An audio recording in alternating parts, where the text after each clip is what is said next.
अस्सलामुअलैकुम, मैं हूं ताबिश मीर और आप देख रहे हैं प्रोग्राम खेलकर जीत। पाकिस्तान क्रिकेट बोर्ड के नए चेयरमैन सैयद मोहसिन रज़ा नकवी ने काकोल कैंप का दौरा किया और कौमी खिलाड़ियों से मुलाकात की। दौरान मुलाकात ये दो टोक पैगाम भी दे दिया कि अब पाकिस्तान क्रिकेट टीम में कोई ग्रुपबंदी नहीं होगी, कोई लॉबिंग नहीं होगी। यहाँ तक कि ज़रा की जानिब से इस वक्त ये खबरें गर्दिश कर रही हैं कि सैयद मोहसिन रज़ा नकवी की जानिब से मुलाकात की गई खिलाड़ियों से, जहाँ दूसरी जानिब कौमी क्रिकेट टीम के मौजूदा कप्तान बाबर आजम से उन्होंने वन ऑन वन मुलाकात की और उनसे मुख्तलिफ़ महरिकात पर उन्होंने गुफ्तगू की। तो दूसरी जानिब उन्होंने मुलाकात की और रस्मी तौर पर जिस तरह दीगर खिलाड़ियों से वो मिले, शाहीन शाह अफरीदी से भी वो मिले और उन्हें भी वाज़ेह किया कि पाकिस्तान क्रिकेट के अंदर अब जो मामलात होंगे उन्हें एक डिसिप्लिन के साथ तय किया जाएगा। जो पाकिस्तान क्रिकेट बोर्ड का फ़ैसला होगा उस पर खिलाड़ियों को अमल दरामद करना होगा। दूसरी जानिब बयान सामने आया साबिक कप्तान शाहिद खान अफरीदी की जानिब से और उन्होंने कहा कि अगर मैं लॉबिंग करता तो आज मैं पाकिस्तान क्रिकेट बोर्ड का चेयरमैन होता। मैं नहीं चाहता हूं कि मैं अपने मुंह से शाहीन शाह अफरीदी की तारीफ़ करूं, उनकी कप्तानी के हवाले से कहूं। माजी में भी जब ये जिक्र हुआ तो मैंने मोहम्मद रिजवान को फेवरेट करार दिया था। अगर मैं लॉबी करता, कोई चीज करता तो आज मैं पीसीबी का चेयरमैन होता। मैं मुझे एज अ इंसान मुझे क्या ये अच्छा लगेगा कि मैं कहूं कि शाहीन को कप्तान बना दिया जाए? ये मेरे मुंह से ये बात मुझे ही अच्छी नहीं लगेगी कि मैं अपने किसी बंदे को सपोर्ट करूं। देखें, मैंने पहले भी बात की थी कि मैंने जब मोहम्मद रिजवान के जब प्राइम मिनिस्टर ने मुझे बुलाया था तो मैंने मोहम्मद रिजवान का, अभी से नहीं कह रहा, मुझे तकरीबन 4-5-6 महीने से मैंने रिजवान का नाम लिया है कि उसको वाइट बॉल क्रिकेट में कप्तान होना चाहिए और बाबर को रेड बॉल में कंटिन्यू करना चाहिए, उसको फौरन नहीं हटाना चाहिए था। अब मसला ये है कि इतने सारे मुंह हैं, आप किस किस को जवाब दोगे? मैं मुतमईन हूं, मेरा अंदर का इंसान, मेरा अंदर का ज़मीर मुतमईन है, मुझे हर किसी को मुतमईन करने की जरूरत नहीं। जी, आपने गुफ्तगू सुनी शाहिद खान अफरीदी का, इससे मुतालिक क्या कहना था। दूसरी जानब पाकिस्तान टीम न्यूजीलैंड के ख़िलाफ़ होम सीरीज़ के लिए तैयारियां कर रही है। फ़िटनेस कैंप जारी है काकोल में और पाकिस्तान आर्मी की मदद इसमें ली जा रही है, जिसको लेकर पाकिस्तान क्रिकेट बोर्ड के जो चेयरमैन है सैयद मोहसिन रज़ा नकवी साहब ने भी काफ़ी खुशाइन करार दिया है और पाकिस्तान आर्मी के इस ताउन को सराहा भी है। इसके अलावा अगर बात की जाए न्यूजीलैंड के ख़िलाफ़ जो सीरीज़ है उसमें प्लेइंग इलेवन पाकिस्तान टीम की क्या होगी, ये एक अहम सवाल है। क्या सीनियर खिलाड़ियों को रोटेशन पॉलिसी के तहत इस्तेमाल किया जाएगा, उन्हें रेस्ट दिया जाएगा? क्या शाहीन शाह अफरीदी को भी बेंच किया जा सकता है? जो सवाल इस वक्त क्रिकेट के हलकों में उठ रहा है। इन्हीं तमाम तर महरिकात पर बात करेंगे और हमें इस वक्त ज्वाइन कर चुके हैं लाहौर से स्ट्रेट अवे बजरिया ऑडियो कॉल और किसी तारीफ़ या मोहताज नहीं, अपने वक्त के शानदार क्रिकेटर और अंडर 19 टीम में पाकिस्तान की क़यादत की जिम्मेदारियां संभालने वाले काशिम महमूद भट्ट साहब। सर, बहुत शुक्रिया कीमती वक्त देने के लिए। Welcome to the show. Thank you Tabish. Sir, इसी हवाले से बात कर रहे थे, शाहिद खान अफरीदी के बयान को कैसे देख रहे हैं? वो तो इस तरफ इशारा कर रहे हैं कि ना तो वो माजी में इस हक़ में थे कि शाहीन को कप्तान बनाया जाए, ना अब वो इस हक़ में है, लेकिन वो ये कह रहे हैं कि जिस तरीके से तमाम तर चीज़ें हुई हैं मुनासिब नहीं हुई, शाहीन को मौका देना चाहिए था। वो तो ये कह रहे हैं कि वो किसी सिफारिश के ज़रिए नहीं आए थे, उन्हें परफॉर्म किया था, 2 PSL के सीजन में अपनी टीम को चैम्पियन बनाया था, फिर उन्हें कप्तान बनाया गया। ये जो रवैया बोर्ड ने इख्तियार किया, या फिर चेयरमैन पाकिस्तान क्रिकेट बोर्ड हो या फिर उनकी जो सिलेक्शन कमेटी है, उनके जो लोग हैं, जिस तरह उन्होंने यूटर्न लिया है, ये यूटर्न लेना दुरुस्त नहीं है, शायद अफरीदी कहते हैं। आप क्या कहेंगे? ताबिश, सबसे पहले तो वो एक बढ़िया बेहतरीन आपने मुझे वॉइस वो हमने सुन रहा था साबिक कप्तान अफरीदी साहब का जी कि अगर मैं लॉबिंग करता तो मैं चेयरमैन हो जाता। उनको कोई ये बतलाया कि पहले भी हम साबिक कप्तानों की चेयरमैनशिप से उनका खमियाजा भुगत रहे हैं, डिपार्टमेंट डिवीजन खत्म करके क्रिकेटर को बेरोजगार करके, तो अच्छा वो उनकी लॉबिंग नहीं, पता नहीं क्रिकेटर आके क्या कर देते। तो बेहतर है कि नॉन क्रिकेट चेयरमैन पीसीबी रहे, वो क्रिकेट के लिए बेहतर रहता है। और सेकंड, जो शाहीन शाह अफरीदी की उन्होंने बात की है तो वो तो अपनी समझ से बाहर है कि पहले जब उनका कह रहे थे कि नहीं बनना चाहिए था तो तब वो चुप रहे, अब वो नहीं बन रहा तो तब वो जब बोली जा रहे हैं। ये तो मुझे उस पर उनकी अपनी बात में बैलेंस नजर नहीं आ रहा कि वो बोल क्यों रहे हैं। I mean, who is he just a former cricketer, former captain of Pakistan, उसको हाइप क्यों इतनी दी जा रही है? वो इसलिए दी जा रही है क्योंकि शाहीन शाह अफरीदी अंडर परफॉर्म कर रहे हैं, बिलो एवरेज परफॉर्म कर रहे हैं, बिकॉज उनका फिटनेस लेवल इतना अच्छा नहीं है कि उनको पाकिस्तान टीम में कंटिन्यू किया जाए। कप्तानी तो दूर की बात है। और इसी चीज को छुपाने के लिए मेरे ख्याल से शोर मचाया जा रहा है कि यह कप्तानी गई, कप्तानी चली गई। उनको चुप करके अपनी NGO चलानी चाहिए, दूसरे क्रिकेटर्स की तरह मुल्क की खिदमत कर रहे हैं, पाकिस्तान में बड़ा नाम उन्होंने किया है। आगे जिस चीज पे वो काम कर रहे हैं अपने फाउंडेशन में ऊपर उस पे फोकस करें। पाकिस्तान क्रिकेट जो चला रहा है उसको क्रिकेट बोर्ड चलाने दें, अपने मशवरे अच्छी बात है वो दें, अपने अच्छे मशवरे अपने दामाद को दें, क्योंकि पाकिस्तान क्रिकेट को खाना खराब कर दिया नेपोटिज्म, फेवरिज्म ने। कोई किसी का दामाद है, कोई किसी का बेटा है, कोई किसी का भतीजा है, अब उनको बुरा लग रहा है जी मोहम्मद रिजवान। उस वक्त स्टैंड लेते, अरे शाहीन शाह अफरीदी तुम मेरे बेटे हो, खबरदार तुमने कप्तानी की, मोहम्मद रिजवान का हकदार है, घर बैठे रहो, पठान बनो, तब तो वो चुप करके बैठे रहे। अब उसको पता लग रहा है कि यार दामाद खास बाहर हो गया और अब वो शोर मचाने लग गए। ऐसी बातें करना आसान है, इस पर अमल करना बड़ा मुश्किल होता है। तो लिहाजा उनको ये भी नहीं था, वो आउटस्टैंडिंग क्रिकेटर अपने नाम को उन्होंने पाकिस्तान का बड़ा नाम किया, उनको इन चीजों पर बयान देना बनता ही नहीं है। वैसे भी उनका बेटे शाहिद अफरीदी शाहीन उनके दामाद है, उनके साथ दामाद का नाम मुंसलिक हो जाता है, तो उनको क्वाइट रहना चाहिए, उनको पाकिस्तान को सपोर्ट करना चाहिए। जो हो रहा है उसको उसकी बेटरमेंट के लिए मशवरे देने चाहिए, ना कि क्या हो रहा है क्या नहीं हो रहा है मैं ये कर देता। ये सब क्या सरंगियां होती हैं और सुनने सुनाने वाली बातें होती हैं। तो लिहाजा जो चल रहा है उसको चलने दें। वो गलत तरीके से कप्तान बने थे और उसी सिस्टम के थ्रू वो कप्तानी से उतार दिए गए, तो इसमें कोई सरप्राइज नहीं है, ये पाकिस्तान की कल्चर का हिस्सा है क्रिकेट का। अच्छा, ये तो हमारे कल्चर का हिस्सा है, लेकिन दूसरी जाने मुझे ये भी बताइएगा, बाबर आजम की जो माजी की कारकर्दगी रही है बतौर कप्तान, वो तो इतनी फ़ायदेमंद ना तो पाकिस्तान के लिए साबित हुई, ना तो बाबर आजम के लिए साबित हुई। वाया बाबर आजम ने तो मुख्तलिफ जो कप्तान हैं उनके साथ खेला, वो ग्रूम किए, सरफराज अहमद साहब जो हैं उनकी क़यादत में वो खेले, तो 2017 की हमने चैम्पियंस ट्रॉफ़ी लिफ्ट अप की। इससे पहले अगर बात की जाए, बाबर आजम ने कई बैनुल अक़वामी इवेंट्स में पाकिस्तान टीम की क़यादत की, लेकिन नताइज नहीं ला पाए, चैम्पियन नहीं बना पाए। ट्रॉफ़ी को उन्होंने उठाया इवेंट से पहले, लेकिन इवेंट के बाद हम जो है प्ले ऑफ में भी नहीं क्वालिफाई कर पा रहे थे। आपको याद होगा हाल ही में जो PSL हुआ उसमें ही बाबर आजम की खुद की परफॉर्मेंस अच्छी थी, लेकिन जब बड़े मैचेस हुए वो वहाँ परफॉर्म नहीं कर पाए। तो क्या समझते हैं अब जो कप्तानी उन्हें दी गई है, ये कप्तानी वैसी कप्तानी होगी जो माजी में हमने देखा था, खान साहब से कप्तानी ली गई, फिर उन्हें दी गई तो उन्होंने 92 में चैंपियन बना दिया। ऐसा समझते हैं अब चैंपियन बनाने के लिए उन्हें कप्तानी दी गई है, या फिर वो वापस से वही लॉबी मेकिंग होगी? वही अल्लाह ना करे कि दूसरा खान साहब पैदा हो। हम चाहते हैं कि कोई नया ही खान पैदा हो, पुराने खान ना पैदा हो जो खाना खराब कर गया क्रिकेट का। ये जो आपने बाबर की बात की है, हमारे पास कोई बेस्ट सूटेबल कोई चॉइस नहीं थी। ये क्वेश्चन करना चाहिए नेशनल क्रिकेट एकेडमी, जब हाई परफॉर्मेंस सेंटर बन चुका है, वहां पे जो लाखों पे तनख्वाहें लेके बैठे हुए हैं, कि उनका काम है कि पाकिस्तान को कप्तान तैयार करके दें। मेरे लिए तो ये बड़ा सरप्राइज है कि मोहम्मद यूसुफ जो सिलेक्शन कमेटी का हिस्सा है, वो यहाँ पे इनिशिएटिव लेते कि जी मैं सिलेक्टर आया हूँ, तो मैंने अंडर 19 के 3 प्लेयर अकाकुल अकेडमी में साथ रखे। बेग आउटस्टैंडिंग कप्तान और विकेट कीपर टीम को सेमीफाइनल तक लेके गया, वो दूर दूर तक उसका नामो निशान नहीं। यहाँ पे उनको चाहिए था इनिशिएटिव लेते कि भाईजान वर्ल्ड कप अंडर 19 में मैं इनका हेड कोच था, इनके साथ था। ये 3 अपकमिंग क्रिकेटर्स हैं, इनका परफॉर्मेंस लेवल मुझे पता है कितना है, लेकिन ये पाकिस्तान को सर्व कर सकते हैं। उसमें विकेट कीपर भी आ जाता और 2 प्लेयर भी वो दे देते। ये मुझे समझ नहीं आती। फिर आप तो फिर घूम फिर के रिवर्स गेट लगाएंगे, मोहम्मद आमिर को घर से बुला लेंगे, लेकिन भट्ट साहब आप नहीं समझते ये पाकिस्तान की क्रिकेट का भी हिस्सा है? हमारी जो क्रिकेट कल्चर है उसका ये हिस्सा रहा है। अंडर 19 खिलाड़ी कहीं गायब से हो जाते हैं, वो आते तो हैं लेकिन फिर वो माजी की तारीखों में भी याद नहीं किए जाते हैं। वो आया हैदराबाद से ताल्लुक रखने वाले, जी कुछ कह रहे हैं करते हैं, जितनी गहरी नजर रखते हैं क्रिकेट पे। मेरा सवाल यही है, पूरे आप जो आपका सवाल है, इसी को सवाल में मैं आपसे भी करूंगा। मुझे बताएं, क्रिकेटर नजर नहीं आते, ये लोग वहीं पे हैं। वो जो कोच होते हैं, मेंटोर होते हैं, ये हमारे प्रेसिडेंट होते हैं, हेड चीफ सेलेक्टर बन जाते हैं, कमेंटेटर बन जाते हैं, RDOs बन जाते हैं, प्लेयर हमेशा स्ट्रगल करते हैं, ये लोग वहीं पे हैं। जी बिल्कुल, आप दुरुस्त फरमा रहे हैं।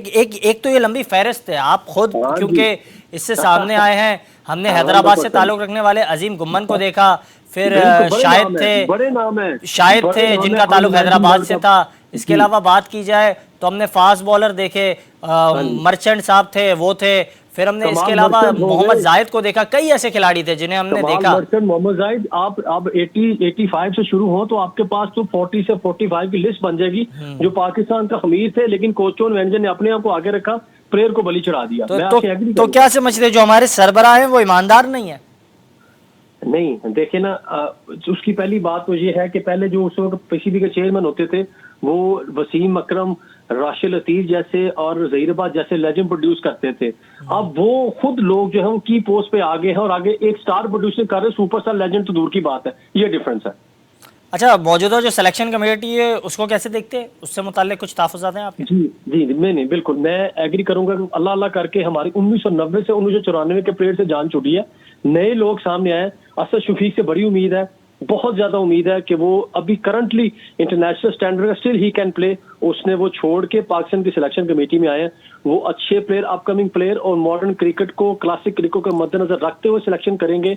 वो हैव नो डाउट क्वालिटी। अच्छा, मुझे ये बताइएगा, मुझे जाते जाते ये काइंडली बताइएगा मुख्तसरन कि ऐसा क्या हो रहा है कि नकवी साहब पहले कुछ बात करते हैं, फिर मजबूरन उन्हें जो है स्टेप्स ऐसे लेने पड़ते हैं कि ऐसा तासुर सामने आता है वो यूटर्न ले रहे हैं।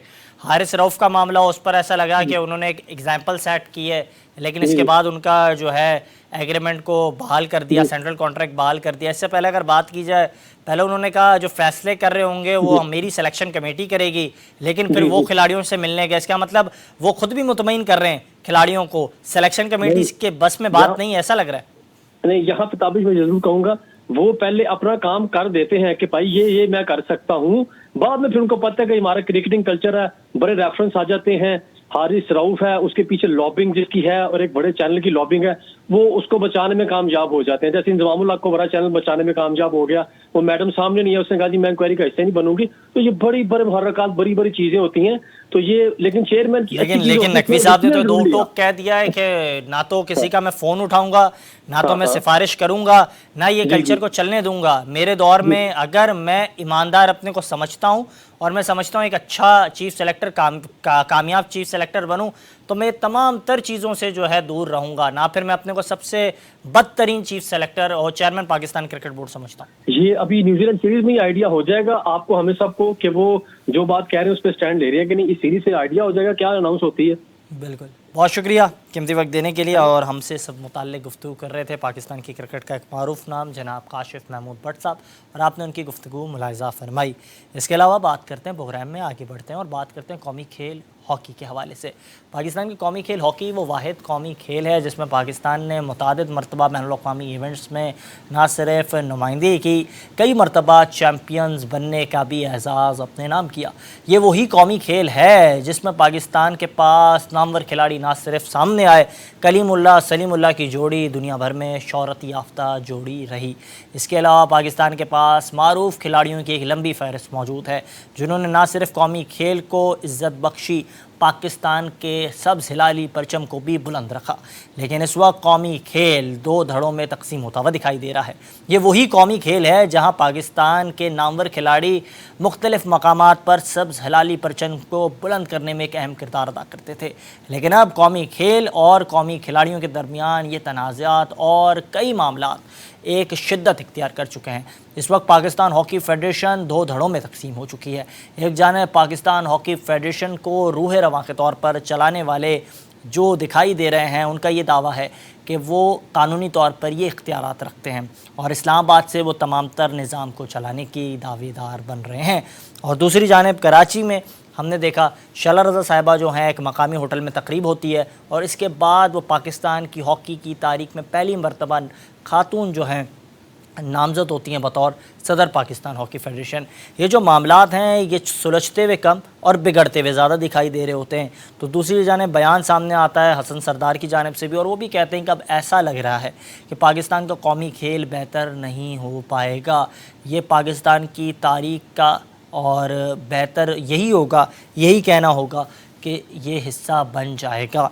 मुसलसल महरक़ात जो है इस पर सामने आ रहे हैं, ओलंपियंस के भी मुख्तलिफ़ रद्द अमल इस पर सामने आ रहे हैं और अब ऐसा लग रहा है कि कौमी खेल क्या अपनी माजी की उन बुलंदियों को छू पाएगा या फिर कोई और बुरी खबर वापस से ही कौमी खेल को छूती हुई गुज़रती हुई दिखाई देगी। इन तमाम तर महरक़ात पर हमने एक जामे जो है रिपोर्ट तैयार की है। ये जामे रिपोर्ट पहले आप मुलाहिज़ा करें।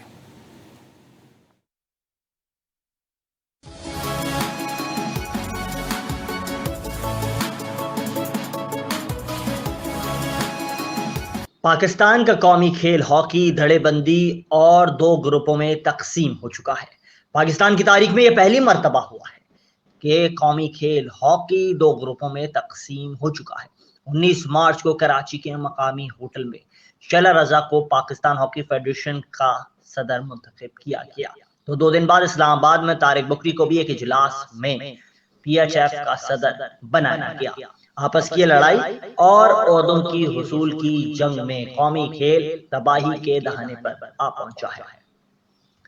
तारिक बुकरी साहब को उस वक्त के निगरां वजीर आजम ने फेडरेशन के इंतखाबात करवाने के लिए सदर मुंतखब किया था, मगर तारिक मुफ्ती साहब ताकत के उसूल के चक्कर में कौमी खेल को तबाही के दहाने की तरफ ले जा रहे हैं। तो दूसरी तरफ कौमी खिलाड़ी भी माशी तंगी से परेशान हैं। आपस की दरेबंदी और खुद को नीचा दिखाने की कोशिश कौमी खेल को एक बंद गली की जानिब ले जा रही है। ये पाकिस्तान का वही कौमी खेल है जहां पाकिस्तान 3 मरतबा ओलंपिक्स चैंपियन, 4 बार वर्ल्ड चैंपियन और 3 मरतबा चैंपियंस ट्रॉफी जीतने वाला मुल्क बना था।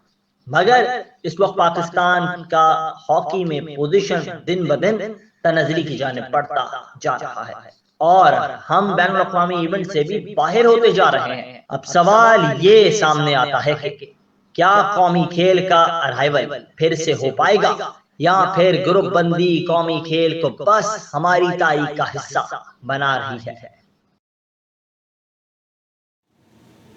जी, क्या कौमी खेल का अराइवल वापस से हो पाएगा? क्या कौमी खेल वापस से उसी राह पर गामजन होगा जो बुलंदियों की जानिब पाकिस्तान के कौमी खेल को ले जाएगी? ये अहम सवाल है और इसी सवाल को जानने के लिए आज हमें ज्वाइन कर चुके हैं पाकिस्तान की हॉकी का एक मारूफ नाम साबिक ओलंपियन नईम अख्तर साहब। जनाब, बहुत शुक्रिया कीमती वक्त देने के लिए। Welcome to the show.